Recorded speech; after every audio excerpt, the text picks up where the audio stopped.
debate highest positions in the country. On Saturday, 7 out of 9 vice presidential bets faced off at the University of Santo Tomas in Manila. Walden Bello caused a commotion in the debate, putting him to the top trending Twitter topics that day. Podiums for Davao City Mayor Sara Duterte and Deputy Speaker Lito Atienza were left empty. An almost complete attendance from presidential candidates the next day. 9 out of 10 candidates stood side by side on one stage for more than 3 hours to talk about corruption, the pandemic, the economy, and other pressing issues. The highly anticipated debate also trended online with hundreds of thousands of tweets. Well, candidates had a chance to talk about how important a debate is for someone applying for president. Our Chrissy Di Matulak has that and other debate highlights. For the first time since the campaign period began, presidential candidates, all but one, finally came face-to-face to answer the country's most pressing issues. 9 candidates were present during Sunday's debate. But why are debates important? According to the candidates, debates serve as their job applications to the public. Number one ingredient din ng leadership, aside from character, is you show up in the most difficult times. Pag hindi ka mag-show up in the most difficult times, hindi ka leader. Gusto mo naman ba mag-hire ng isang empleyado na hindi mo nakausap, hindi mo nakita, hindi mo nalaman kung anong karanasan, anong magagawa para sa iyong kumpanya? Former Senator Bongbong Marcos was unable to attend due to prior commitments. Despite this, his podium was still left on stage. On other issues, Manila Mayor Isko Moreno expounded on the unreturned 50 million pesos campaign funds for his 2016 senatorial bid. He even showed a copy of receipt from the BIR. Hindi ako nagsoli ng binigay sa akin tulong sa kampanya na sobra, ngunit dinupad ko ang aking tungkulin bilang mamamayan na magbayad ng buwis. That's why wala akong moral ascendancy to answer the question in favor. Most candidates favor endorsements from religious groups, but former Defense Secretary Norberto Gonzales clarified that these endorsements should come from groups only and not the whole church. Muslim candidate Faisal Mangondato is in favor of this as long as people can still freely choose their own bets. While former presidential spokesperson Ernesto Abella did not raise his hand on the issue. Candidates meantime were on the same page in fighting corruption. On my first day in office, I will sign a waiver of my rights under the Bank Secrecy Act that will set the tone of my presidency. In the first 100 days, I will do an internal cleansing of the inept, corrupt, and undisciplined government officials and employees. Piniprepare ko na yung plano ko sa pagpatayo ng mega prison dahil gusto ko makita sa kulungan ang mga kawatan dyan sa gobyerno. For the presidential bets, life will go on if election results don't go their way. Senator Manny Pacquiao will push through with his retirement, while Labor leader Leody de Guzman says he will make his way back to the streets fighting for labor rights. Dr. Jose Montemayor, on the other hand, is confident he'd win the race.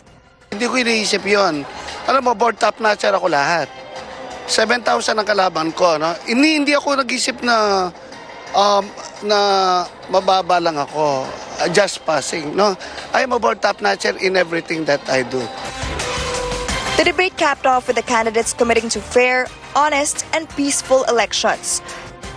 Chrissy Di Matulak, CNN Philippines. Bongbong Marcos was the lone candidate who did not show up at the CNN Philippines presidential debate on Sunday. His spokesman Vic Rodriguez insists his absence was because of a conflict in schedule. Rodriguez says Marcos's trip to Pangasinan has been set since January 11th, but was delayed amid the surge in cases. Marcos visited around 20 towns and cities in the vote-rich province over the weekend. We have been trying to keep up with the time, but medyo nalilate kami with our commitments because as you can see, people are really going out para salubungin si presidential candidate Ferdinand Bongbong Marcos Jr.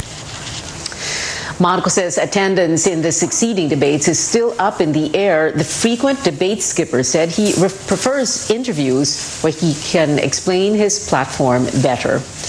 Well, the pandemic has changed so many things in our lives, among them the strategic mindset of our next leaders to rise from this health crisis. Last night, CNN Philippines presidential debate revealed the pandemic recovery plan of 9 presidential hopefuls. Our Paulo Barcelon tells us more.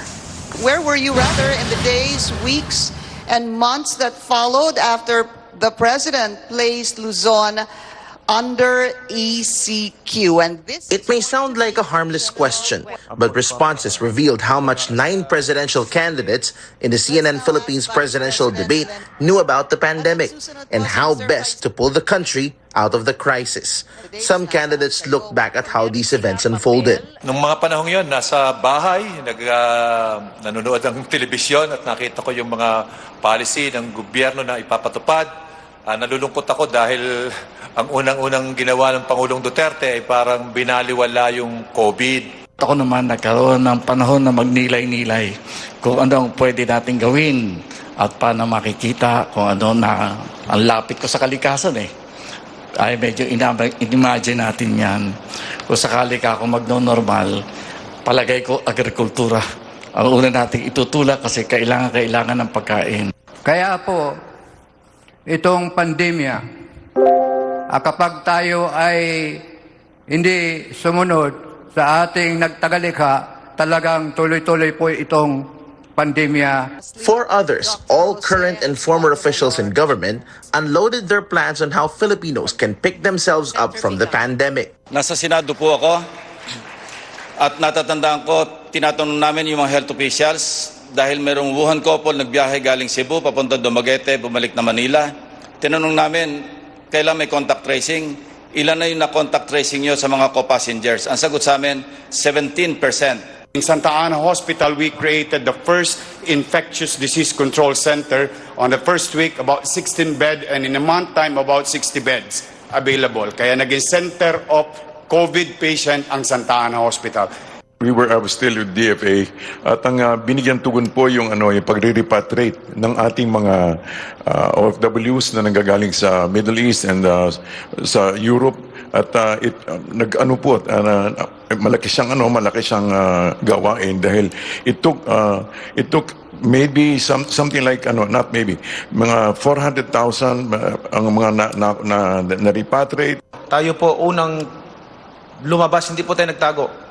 Una po tayong lumabas at namigay ng face mask, face shield, at saka PPEs. A candidate even offers his life to save others. Ang mismong buhay namin, hindi lang bilang doktor, kundi bilang isang mamamayang Pilipino, isang Pilipino na nagmamahal sa ating bayang Pilipinas. Yan po, buhay, hindi gamit. But for the only woman who attended this debate, it was a litany of accomplishments, too long to list in 90 seconds. Naglagay po tayo ng mga dormitories. Wala na pong trabaho yung mga toda natin. Naglagay po tayo ng community marts.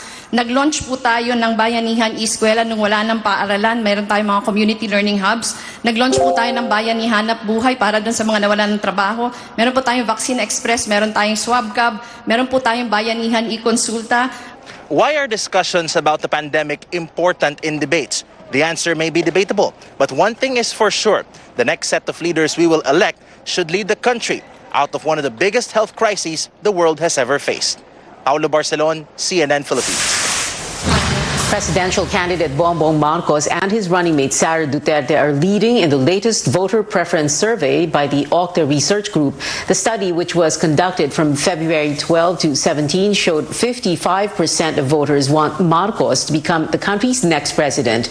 He has a wide lead over Vice President Leni Robredo, who was at second place with 15%. Close behind, Manila Mayor Isko Moreno, 11%, Manny Pacquiao, 10%, Ping Lacson, 3%, while the other candidates got a score of 0. For Marcos's team, Octa's survey shows that his direct way of communicating with people on the ground is working. Lacson says he is unbothered by the survey and that the real test will be on election day itself. He also brought up Marcos's absence in the CNN Philippines debate. Kung papaniwalaan natin yung resulta ng mga survey, lahat kami nakatayo doon kagabi, talo. Yung wala doon ang panalo. Over to the vice presidential survey, Duterte got a score of 43%, while the second placer, Senate President Tito Soto, got 33%, following behind Kiko Pangilinan, Doc Willie Ong, Lito Atienza, and Carlos Serapio, while other candidates got a score of 0. Octa conducted the survey through the face-to-face interviews with 1,200 respondents. It has a 3% error margin.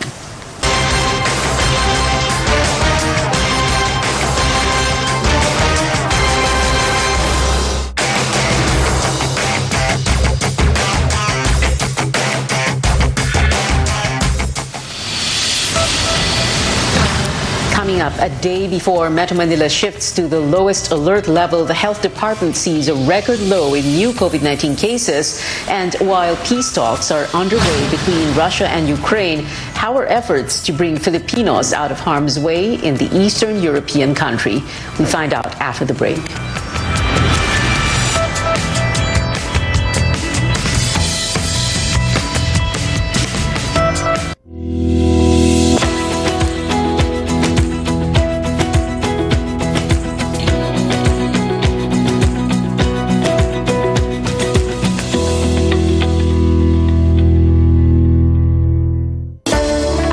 Conquering the universe was the ultimate, but there's more. Dahil tinawag ko ako ng Panginoon for a major purpose. To guide the youth, help communities, and to bring others closer to Him. Kaya I take care of my health through proper diet, exercise, and MX3 capsule. I am ready to serve. Kasi para sa Panginoon, hindi lang ako fourth runner-up. First place ako sa puso niya. Mahalagang paalala, ang MX3 capsule ay hindi gamot at hindi dapat gamiting panggamot sa anumang uri ng sakit.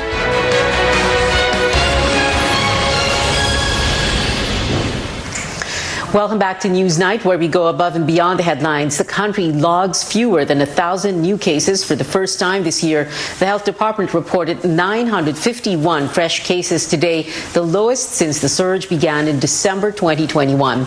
Total tally is at over 3.6 million, with only 52,179 active cases. 5 laboratories did not submit data. The drop in new cases comes just a day before the National Capital Region downgrades to the lowest alert level. What again can we expect under Alert Level 1? Here's Trisha Terrado with that report. With the capital region's shift to Alert Level 1, establishments and workplaces and public transportation may now return to their full operation. All the flexible and work-from-home setup may still be in place. 100% seating capacity is now allowed in all kinds of public transportation, while acrylic and plastic dividers are no longer required. Ang number coding scheme po na kasalukuyang ini-implement po natin ay mananatili. Ito po ay Monday hanggang Friday, 5 to 8 p.m. Pero pinag-aaralan na po natin yung posibilidad na expand po yan sa 7 to 9 a.m. However, proof of full vaccination will be required for individuals 18 years old and above before participating in mass gatherings and indoor activities. Children ages 17 and below will not be required to present a proof of vaccination status. Kailangan po, meron din po tayong angking pagdidesisyon na pag nakita natin na maramihan ng tao, mga mass gatherings, tayo na po ang mag-self-regulate. Kung sa tingin natin hindi natin mapapatupad ng gusto ang ating pag-mask o yung physical distance na kailangan, tayo po ay pumunta lang dun sa mga talagang kailangan natin puntahan. Contact tracing efforts such as the health declaration forms and digital contact tracing apps like staysafe.ph are now only optional. Asymptomatic close contacts are required to isolate immediately and will only be tested once symptoms show up. RT-PCR testing will be prioritized for healthcare workers, senior citizens, and persons with comorbidities. Establishments are also no longer required to have isolation facilities. Authorities say the government can tighten restriction if and when a new variant that possesses serious danger comes or when hospitals get filled up quickly. Hindi pa ho tapos ang pandemya. Hindi pa rin po tayo dumarating dun sa sinasabi nating endemic state na andito po ngayon tayo sa level ng ating sitwasyon kung saan we are transitioning dito po sa gusto nating marating na new normal. Makikita po natin dun sa guidelines na yan na ang number 1 rule po ay hindi dapat tanggalin ang mask. No? Constant po yan. Make sure na lagi tayong nakamask. Malacanang says the current de-escalation of alert level in several areas is poised to drum up 9.4 billion pesos worth in economic activity per week and will lead to 170,000 jobs in the next 3 months. Trisha Terada, CNN Philippines. In global headlines, a Ukrainian delegation agreeing to peace talks with Russia after days of fighting between their troops. Ukraine demands a, quote, immediate ceasefire and withdrawal of Russian troops during the meeting at the border with Belarus. It says Russian forces have slowed their offensive but are still pushing forward. Russian President Vladimir Putin has ordered his country's nuclear deterrence forces on high alert. Philippine authorities also keeping the guard up as they facilitate the repatriation of Filipinos in Ukraine.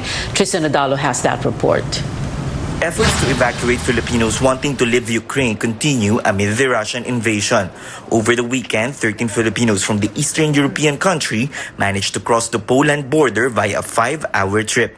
Foreign Affairs Secretary Teddy Boy Locsin Jr. personally welcomed them upon their arrival at the border. Locsin adds that the said embassies are working double time to bring Filipinos to safety. It was also very emotional kasi alam po nyo yung pagbabagtasin mo talaga yung border, 20 kilometers po yung pila ng mga sasakyan. Yan pong pinapakita nyo, ano na yun, nakakross na po talaga sila. The 13 Filipinos in Poland need to undergo their RT-PCR test before flying back to Manila. They were also given $200 cash assistance plus psychosocial assistance for possible war shock effect. The DFA adds some Filipinos still prefer not to go home. Ayaw nila magpa-repatriate. They just want to wait it out and wait and see. So what we're trying to do is to be in constant contact with the Filipinos who choose to stay and at least know where they are, and also at the same time give them assistance or care packages. Ukrainian ambassador to the Philippines and Malaysia, Alexander Nechitailo, says the situation in Ukraine is fluid. The dynamics on the field is changing. The morale of our troops is very high. The Russian troops been demoralized. There is a major diplomatic effort on the way now. Yesterday, our President Zelensky spoke to President Lukashenko from Belarus, and we expect the negotiation to take place between Ukraine and Russia on the border between Ukraine and Belarus in the coming hours this morning. So we believe these few hours will be decisive in which direction the events will develop further. The Ukrainian ambassador urges Filipinos to join the call to make Russia accountable for the crisis. What is happening now in Ukraine is not about Ukraine or Russia anymore. Nobody can stay indifferent. Nobody can say, it's far, it's in Europe, we don't care about that. Everybody have to care because this is the cause for the world peace. And I believe Filipinos and all other free-loving nations have to speak up. Ukraine has filed a complaint against Russia at The Hague over its actions and following the orders of leader Vladimir Putin to place Russia's nuclear deterrent forces on high alert. Tristan Nodalo, CNN Philippines.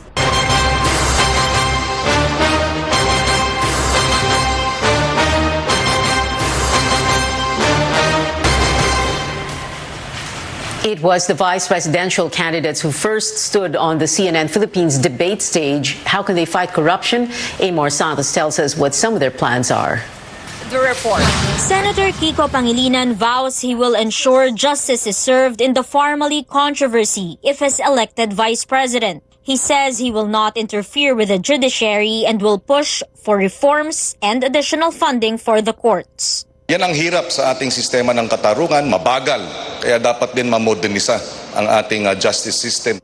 According to the partial report of the Senate Blue Ribbon Committee, the panel recommends charges against President Rodrigo Duterte over the allegedly anomalous supply deals with Farmally Pharmaceutical Corporation. After the debate, Senate President Tito Soto tells CNN Philippines he has so far not seen any evidence pinning down the chief executive. Duque and the rest, definitely. The president, I have not read it. In the hearings, it did not come out.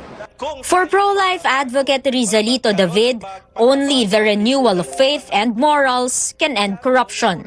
Dahil nagkukulang tayo sa pag-ibig, ibalik natin ang gobyerno kay Kristo. Economist Manny Lopez calls for a new system. We have this e-governance system that could address specific loopholes in the public financial system. On the issue of political dynasties, former Akbayan party list representative Walden Bello appealed to the public not to vote candidates from ruling families. Presidential bet Bongbong Marcos and his running mate Davao City Mayor Sara Duterte. The South and the North raw will get together to eat up the Philippines. The task is up to our voters. Do not elect these dynastic cliques. For Dr. Willie Ong, if the country can't ban political dynasties, then draw a line at least.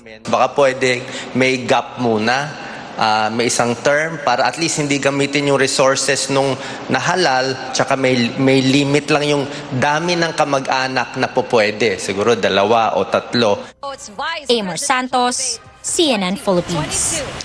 While 9 presidential bets were facing off inside the University of Santo Tomas during the CNN Philippines debate, there was another battle among their supporters outside. Paige Javier gives us a look. Cheers, jeers, and loud music filled the Pitan Street in Manila on Sunday afternoon. It felt like there was a basketball game or boxing match. But there was no sporting event. Only people watching the CNN Philippines presidential debate. In particular, supporters of Manny Pacquiao, Leni Robredo, and Isko Moreno watched on an LED screen along the Pitan Street set up by a pro-Pacquiao group. Every time their candidate answered, the crowd went wild. But things took a turn when the feed stopped twice while Robredo was answering. Pacquiao supporters could not explain what happened, while some claim it was a technical glitch. But instead of demanding answers, Robredo's kakampinks opted to move away from the pack. Actually, nakakagulat nga na nangyari yun. Especially, hindi lang naman kami nakikinig. May iba't ibang supporters, di ba? Wala silang sinabi naman. So, we really don't know if it's intentional. Gusto lang din namin na mag-keep space para hindi na rin mag-cause ng any further commotion. Earlier, supporters gathered in the Pitan to cheer for their bets. Police were quick to respond since they already expected the crowds. Musunod naman sila at kahit na sila ay magkakatabi-tabi at may iba't ibang presidential bets na sinusuportahan sila naman ay hindi nag-aaway. At the end of the day, it's all about being a good sport for most supporters. Sa aking pong piniling kandidato at mga supporters, naniniwala po ako na hindi po yan magkakaroon ng gulo, magkakaroon po ng patas, ng pagpapaliwanag. Oriented naman po kami, hindi po kami nagkukos ng anumang gulo, no? At kami po ay nandito para suportahan ng aming mahal na senador, Manny Pacquiao. Mas magandang walang away. Kasi tayo naman bilang supporter, ang amin lang gumawa ng tama at mabuti. Pare-pares lang tayong mga tao. And just like in sports, the cheers, the heckling, the noise, and the chants are all part of the spectacle. Paige Javier, CNN Philippines. Netizens had plenty to say about the candidates' platforms and views. As discussed in yesterday's CNN Philippines presidential debate, a number of netizens wondered about Manila Mayor Isko Moreno's stance on the Ukraine-Russia conflict, criticizing the candidate for choosing to be neutral in a time of moral crisis. Some presidential bet's views on certain issues received praises, with some applauding their support for same-sex civil unions. But several netizens also expressing that those running should go further and vow to legalize same-sex marriage. The absence of one candidate became the talk of netizens, with this individual emphasizing admiration for Faisal Mangundato for having the courage to show up. 9 of the 10 presidential hopefuls were present at the debate. Former Senator Bongbong Marcos was not able to attend as he chose to campaign in Pangasinan. Did you miss the CNN Philippines presidential and vice presidential debates? Catch the replays of the presidential debate tonight at 10 o'clock, Saturday at 10 a.m., and Sunday at 7 p.m. The replay of the vice presidential debate will be on Saturday, 7 p.m.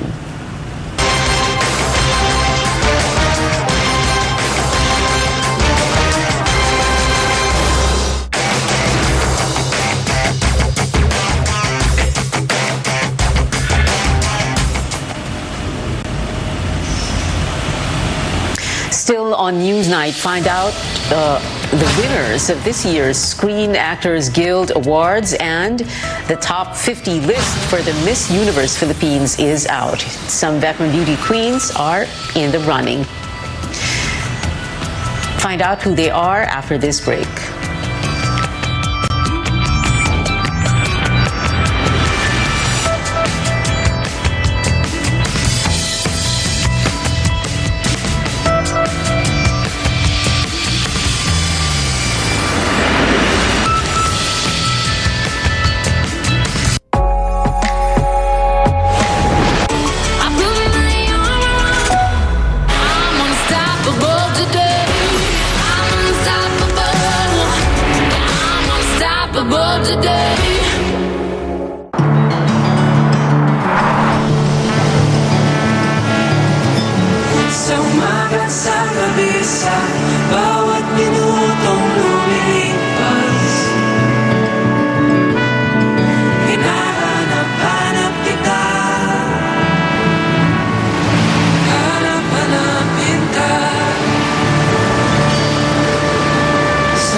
Welcome back to CNN Philippines. A bitter end to the first assignment of Gilas for the year. The national men's basketball team closed out this month's window of the FIBA World Cup qualifiers last night with a loss to New Zealand, 88-63. The disappointing home court defeat led some fans at the Araneta Coliseum to chant, "We want Baldwin," referring to former head coach Tab Baldwin, who left the team last month. Current coach Chot Reyes tells CNN Philippines Sports Desk he is not paying mind to the criticism.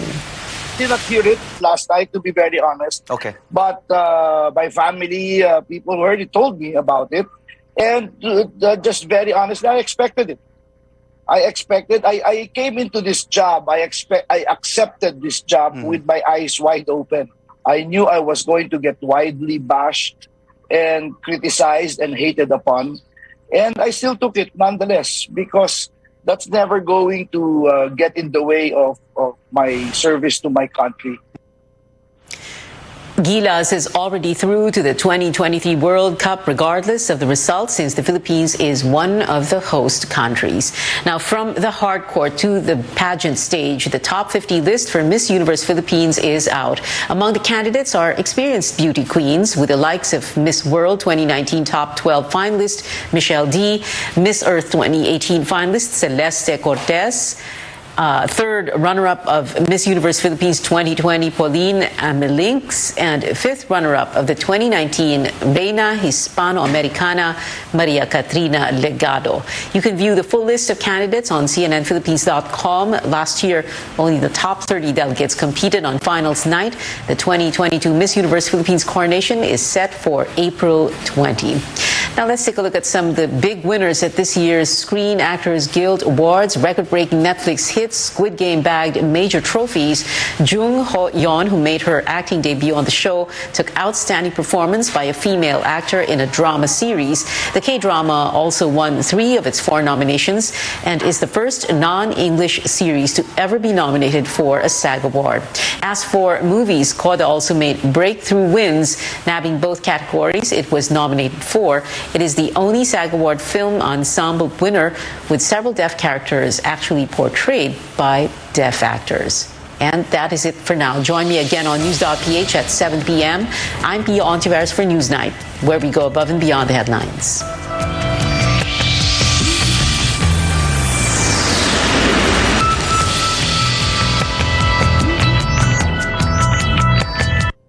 This program is brought to you by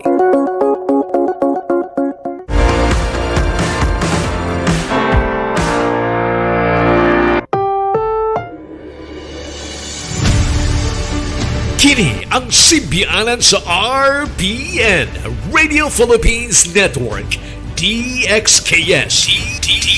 DXKS 1080. Ang inyong Radio Ronda. 5,000 watts nagsimbiya sa ikatulong andana sa UFCO Lim Building, Borromeo Street, Dakbayan sa Surigao. RPN, Radio Philippines Network. DXKS 1080, ang inyong Radio Ronda.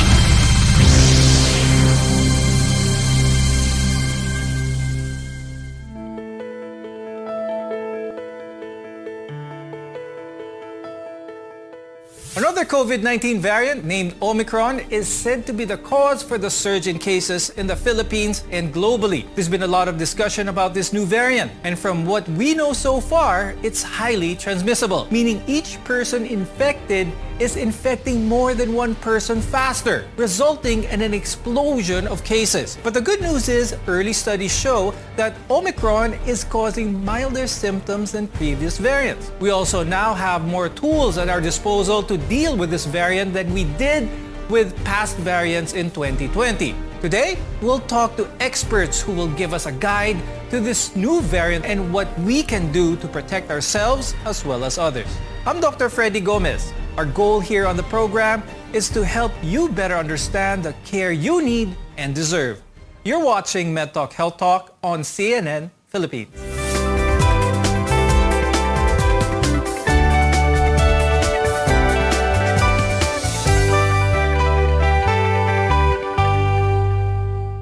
COVID-19 infections in the country have risen at an unprecedented rate with a very high positivity, way above the World Health Organization's 5% benchmark.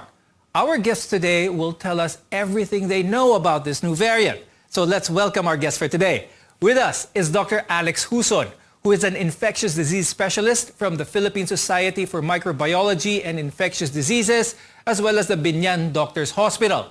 Also joining us is Dr. Ana Gia Limpoco, who is a family medicine specialist at Manila Doctors Hospital and the Philippine General Hospital. First identified in South Africa in November, the Omicron variant has surged around the world faster than any previous known variant. Now, Omicron spreads more easily than others, as studies show, but the current severity of illness and death associated with it is still, for the most part, unclear. Dr. Alex, I'll start with you. Why does Omicron spread faster than other variants like the Delta variant? The Omicron variant has many mutations in the viral genetic makeup. So, marami siyang mga mutations that makes it more transmissible.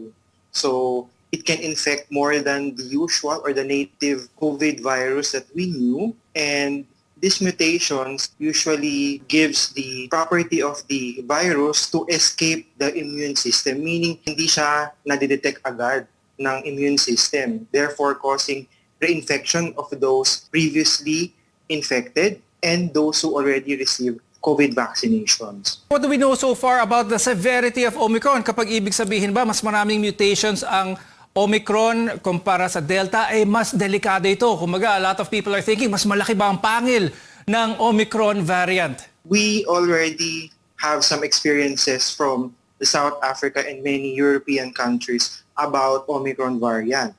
So, and almost the same experience that they have, we are also experiencing now.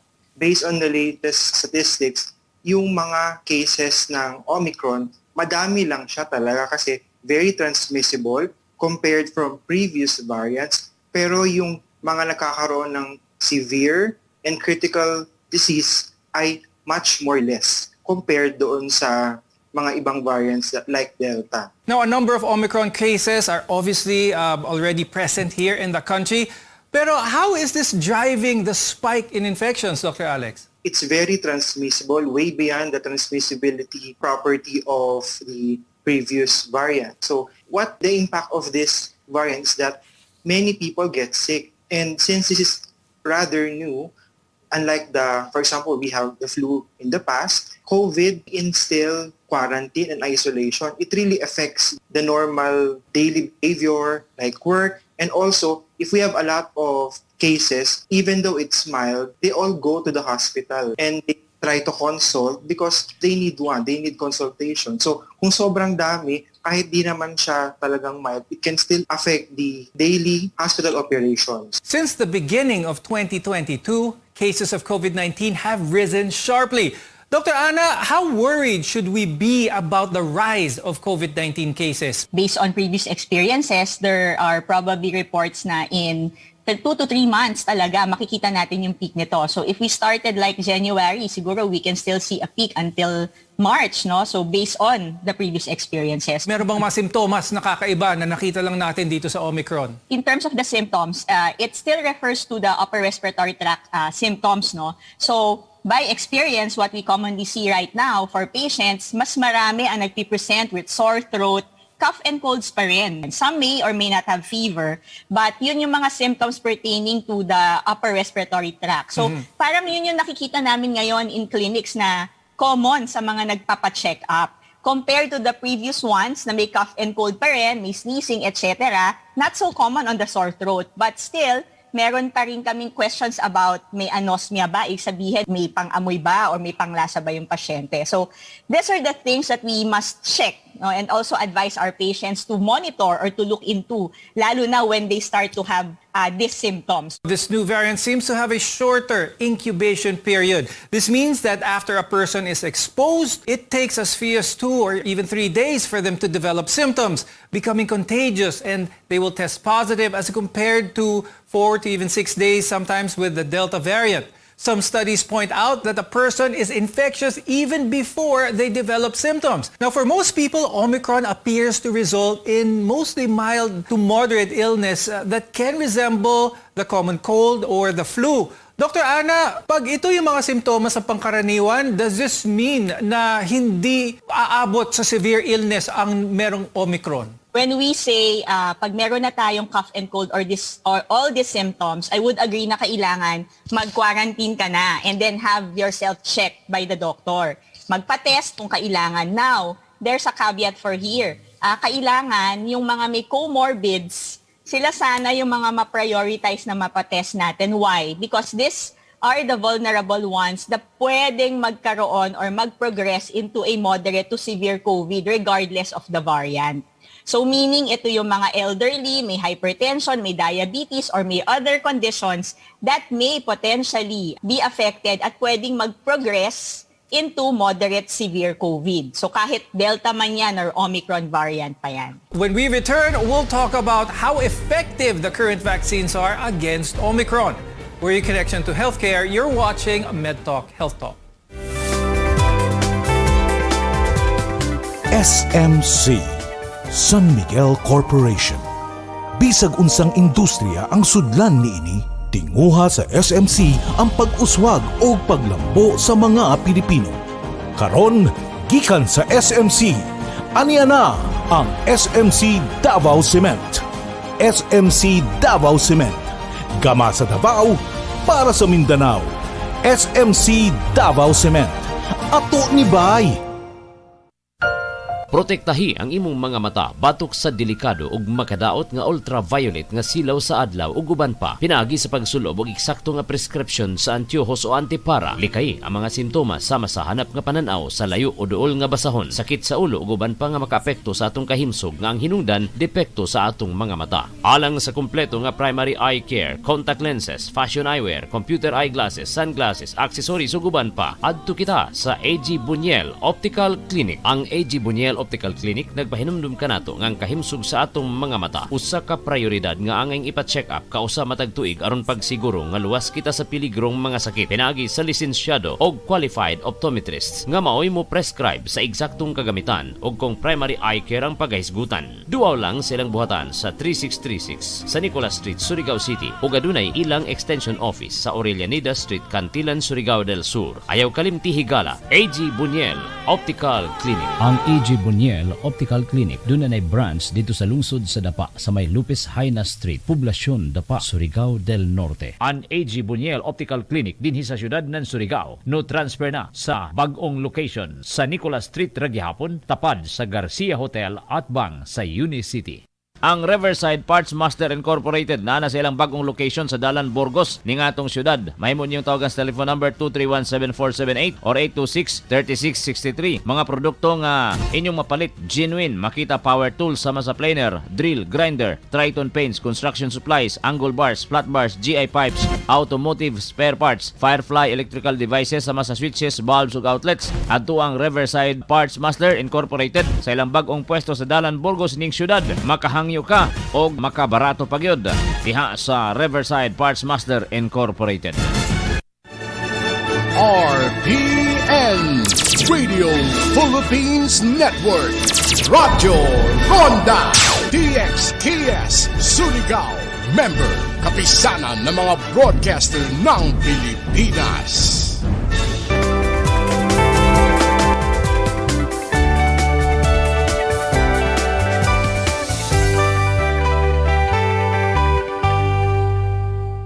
With a sharp rise in cases, one of the most important questions today is, do the current vaccines work against the Omicron variant? I'm Dr. Freddy Gomez, and you're watching MedTalk Health Talk. We're together in health. Dr. Alex, why do vaccinated people still get infected if they are already vaccinated, sometimes even boosted? Nagkakasakit pa rin. Isang sinasabi na possible reason is that the idea of immune escape, meaning this Omicron variant na nagkatago sila doon sa immune system. Meaning, kahit nga nabakunahan na, meron pa rin chances na yung mga antibodies na na-produce ay hindi ma-detect agad yung Omicron variant. So, yun yung nagiging dahilan why those people na fully vaccinated, others are even already boosted, no? Magkakaroon pa rin sila ng Omicron variant. Pero, still, if you're fully vaccinated, receive booster doses, definitely the chances of getting severe illness is mababa talaga. Dr. Ana, alam na ba natin for sure how does Omicron affect naman yung mga unvaccinated people? Well, it's the same thing with all the other variants for COVID-19. So, whether or not yung mga variants natin out there for COVID-19 sa mga taong hindi vaccinated, there's really a potential that the disease may progress into something moderate or severe. The thing is, when we do the RT-PCR testing, hindi naman yan na-identify right there and then if this is Omicron or not until we do genome sequencing. One of the most common vaccines used in the country is Sinovac. Dr. Alex, is it effective ang Sinovac against Omicron? Yung mga nabigyan ng Sinovac, effective pa din siya against Omicron. Especially kung pag-iusapan natin is yung pag-decrease or pagbaba ng chances of getting severe and critical COVID. When it comes to boosters, is it okay na parehong brand kung Sinovac ang primary series ko, booster ko Sinovac, or should I look for another type of booster? There are evidence na after some time, yung mga antibodies nag-decrease. So, for example, if you get Sinovac for your primary dose, may study po nagsasabi na better po ang magiging effect pagdami ng antibodies if you receive another type of vaccine or what we call as the heterologous vaccination. So, for example, yung una mo, Sinovac, then for your booster dose, you will be receiving other brands, Pfizer or Moderna. Mas maganda po yung boosting. What can you say about those who are, hindi natin maiwasan yun, medyo takot because they received a certain brand of vaccines and they're really out there to probably get another set, another series of 2 doses. What can you suggest with this? That will be a case-to-case basis then. We have to check prior to vaccination kung ano ba yung naging reaction. Probably the person had a severe adverse reaction with the previous vaccine. Kaya ganun yung kanyang experience and doesn't want to have the same similar reaction as well. That's why pwedeng another set of vaccines yung mabigay sa kanya. Dr. Ana, can at-home test kits be used to detect infection? And syempre marami nagtatanong yung accuracy ng mga test kits na available sa market ngayon. As we speak siguro, no, may listing naman ng FDA kung ano yung mga approved talaga. But I have to remind the people that when we do the home test kit, dapat trained yung gagawa niyan. Hindi pwedeng basta lang you do parang the usual test lang. Healthcare provider ang gagawa ng test sa inyo. That's one. Number 2 is, kailangan alam kailan ba gagawin ang test na ito kasi may timing din yan. And then number 3, we have to also think of how to properly dispose it. So if you are not sure of those things, better to ask your doctor or any healthcare provider. before doing that home test kits yourselves. Kapag nag-positive sa any of these tests, RT-PCR or home antigen tests, anong dapat gawin ng ating mga viewers? First step ay mag-isolate na agad. Then, syempre, mag-consult po sa doktor para malaman po yung mga tamang medications that you will be taking in. Huwag po tayo basta mag-iinom ng mga medications na walang payo ng doktor. Kasi, for example, hindi naman po lahat ay perfectly well. Marami po sa mga patients ay mayroong mga iba't ibang mga health issues. May hypertension or diabetes. So, there will be some peculiarities in managing this patient. So, the best is to still consult your doctor. You know, these home test kits are, in one end, very convenient for them. It gives them some information. But what can you say about how they should treat that information? Because I'm sure, konting sore throat lang, konting ubo lang, gusto nilang magpa-test kagad. The most accurate pa rin is doing the RT-PCR. So when you do your home test kit at home, no, at let's say marunong naman talaga kayo and it turns out to be positive, most likely when you do the RT-PCR, positive rin yan. But then again, no, I have to warn everybody na kailangan trained yung gagawa niyan. The second point that I want to emphasize is that if you are symptomatic and if you have comorbidities, magpa-RT-PCR na kayo. Huwag na mag-home test kit. Despite new variants, the spread of COVID-19 can be prevented by following safety protocols and adopting a healthy lifestyle. We'll talk about this and more when we return. Your health is our mission. This is MedTalk Health Talk. We'll be right back.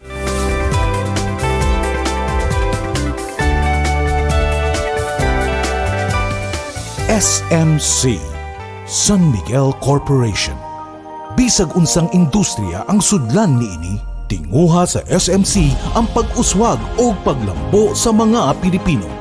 Karon, gikan sa SMC, aniya na ang SMC Davao Cement.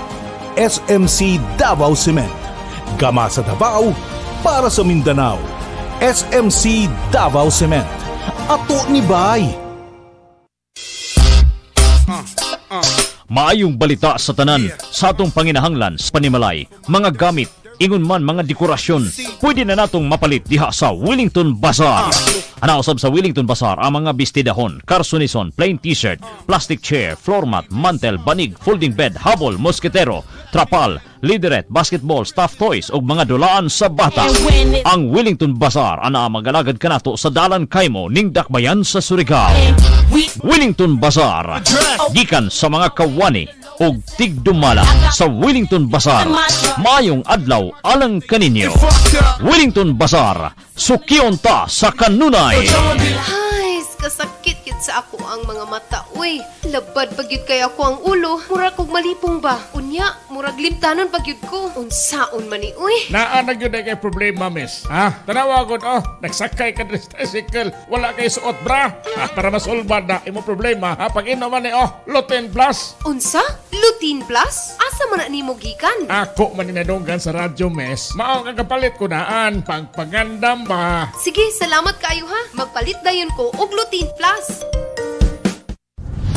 RPN Regional AM radio stations nationwide welcomes CNN Philippines, a first on radio. To bring you the latest news you can use, news you can trust. Listen to Newsnight, weekdays, 6 p.m. We now go above and beyond the headlines. Followed by MedTalk Health Talk. We'll talk about how to keep ourselves healthy during the pandemic. Politics as usual. Our guests for tonight, two political science professors. Up close and more. Catch CNN Philippines Hour in all RPN AM radio stations. Weekdays, 6 to 7 p.m.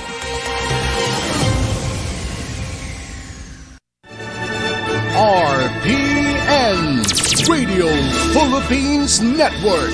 Radyo Ronda DXKS Surigao. Member, kapisanan ng mga broadcaster ng Pilipinas.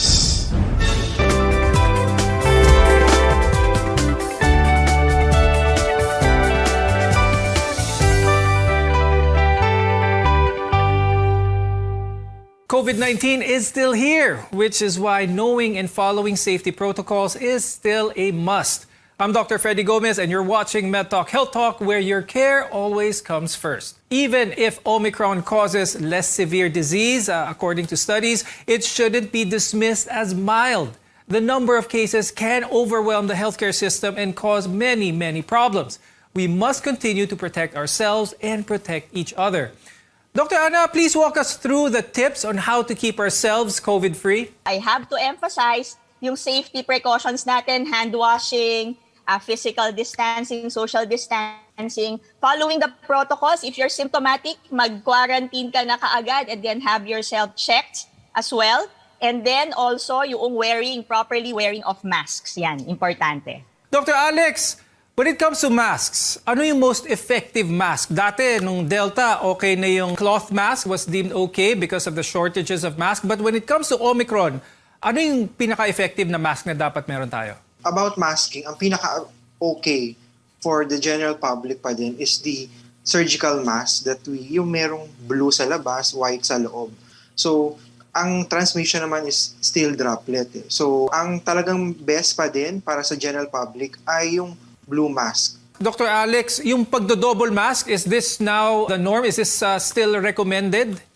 No, hindi naman kailangan na double masking, no? Hindi pa yan talaga ina-advocate sa ngayon kasi nga droplet ang transmission ng COVID. So, single mask, properly worn correctly, and disposed properly will really be enough for protecting us against COVID. Aside from following safety protocols, keeping your immune system strong is one of the ways we can protect ourselves from COVID-19.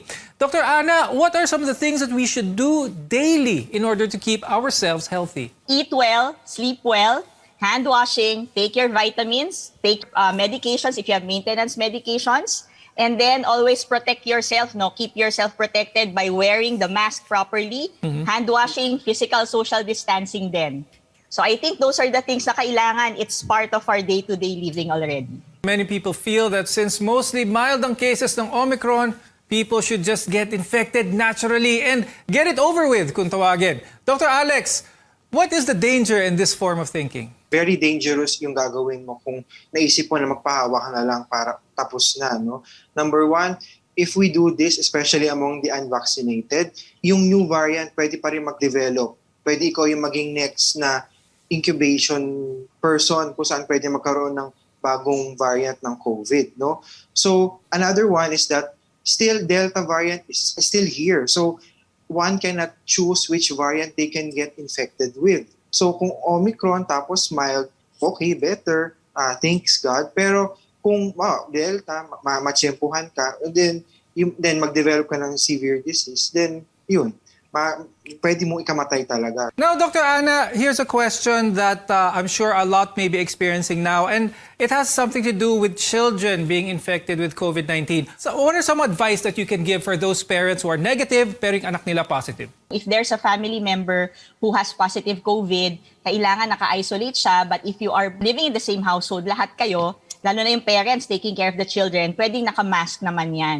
And then just observe proper hand washing, no? Social distancing, pwede namang pag fini-feed yung bata kung kaya naman niyang kumain, basta nakabantay ka lang sa kanya. And then, continue yung vitamin supportive treatment, hydrate the child kasi kailangan well-hydrated pa rin siya. And give medications as prescribed by the doctor. Of course, constant monitoring or coordination with your medical provider or your pediatrician or family physician is needed para mag-guide yung parents in taking care of their child na may COVID. Dr. Alex, when it comes to boosters, balik tayo sa mga boosters sandali, ano? A lot of people may be in isolation or quarantine because of being infected with COVID, and they are probably due for their booster shots. Anong advice mo sa timing? Kailan ba sila dapat magka-booster shot? Pwede bang right after isolation or should there be a gap? The best is to prepare your body. So physically, kailangan makarecover ka muna from the COVID infection, even if it's mild. So after siguro 1 to 2 weeks that you're okay, then you're due for booster doses, then pwede na. Pero pag Doc Alex, pag asymptomatic naman yung positive siya, asymptomatic, natapos na yung isolation, pwede na ba siya magpa-booster dose right away after isolation? Kung asymptomatic naman at okay naman siya, pwede na po. once okay na ang isolation. So this discussion was very helpful. Thank you, infectious disease specialist Dr. Alex Huson and family medicine specialist Dr. Ana Gia Limpoco. We continue to live in the age of COVID-19 and we may not totally eradicate it, but experts say that we'll see it move out of the pandemic phase into the endemic phase at some point, where its impact will come down to more manageable levels. But until this happens, let's keep doing our part in limiting the damage of this latest surge and protect ourselves and those around us. Stay safe, everyone. We want to be your partner for a lifetime of good health. I'm Dr. Freddy Gomez, and this is MedTalk Health Talk on CNN Philippines.